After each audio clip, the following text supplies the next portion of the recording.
This goes out to the overwhelming number of people on this app who have been talking about the fact that they are applying like crazy and can't get a job. So what you need to know is, forget everything you're hearing about the economy. What you need to know is there are 8 ways that hiring managers and recruiters shut you out of the hiring process. Now, why do they do that? Because they are overwhelmed with the number of applicants they're getting. And let me give you an example. Executive I talked to yesterday posted a job on LinkedIn. In 35 minutes, she got 97 applicants and had to shut it down.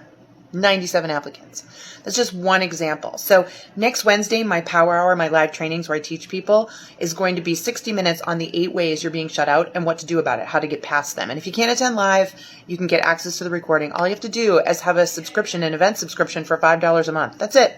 You get access to all my trainings, all the recordings, especially this one, where I can show you where you're being shut out of the process. So if you know somebody's been going through this, please let them know. You can go over to Work It Daily to sign up, or the link's in my bio, okay? We can do this together. Go get them.